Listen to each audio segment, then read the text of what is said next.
পিঙ্কি প্রামাণিক পুরুষ না মহিলা? গত 25শে জুন এসএসকেএমের মেডিকেল টেস্টেও সেই প্রশ্নের উত্তর মেলেনি। শেষ পর্যন্ত উত্তর খুঁজতে হাতিয়ার ক্রোমোজোম পরীক্ষা।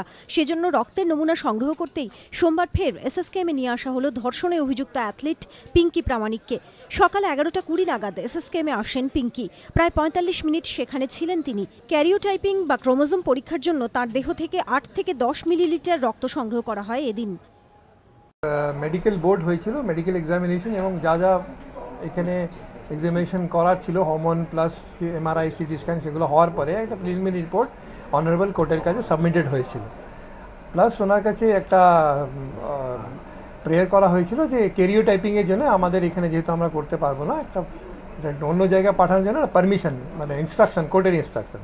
So as per court instruction আজকে ওকে পাঠানো হয়েছে এবং ওর স্যাম্পলটা এখানে ড্র করা হয়েছে ফর ক্যারিওটাইপিং। তবে এসএসকেএমে পিঙ্কির ফের হাজিরাকে ঘিরেই মাথাচাড়া দিয়েছে বিতর্ক। পিঙ্কির অভিযোগ, জীবনে কখনো এত অপমানিত হতে হয়নি তাকে।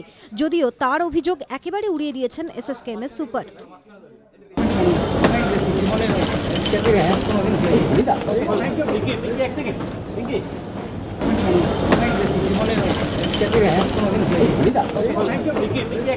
গোপনীয়তা আছে, এটা আমি এই সম্বন্ধে আমি কিছু বলতে পারবো না।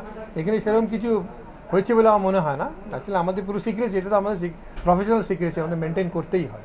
এগুলো তো ন্যাচারালি হ্যারাসমেন্ট বলবো না, দিস ইজ দ্য প্রসেসে আসতে গেলে একটু তো এরকম হবে। এর আগে গত 25শে জুন এসএসকেএমে শারীরিক পরীক্ষা হয় পিঙ্কির। সেজন্য গঠিত হয় 11 জনের মেডিকেল বোর্ডও। এমআরআই, আলট্রাসোনোগ্রাফি, হরমোন পরীক্ষা, এমনকি কাউন্সেলিংও হয় তাঁর। যদিও পরিকাঠামোর অভাবে সেবার তার ক্রোমোজোম পরীক্ষা করা যায়নি। এসএসকেএম কর্তৃপক্ষের তরফে বলা হয়েছিল ক্রোমোজোম পরীক্ষার জন্য রক্তের নমুনা বাইরে পাঠাতে হবে। আদালতের অনুমতি ছাড়া তা সম্ভব নয়। শেষ পর্যন্ত মেডিকেল পরীক্ষার রিপোর্ট খতিয়ে দেখে পিঙ্কির ক্রোমোজোম পরীক্ষার নির্দেশ দেয় আদালত।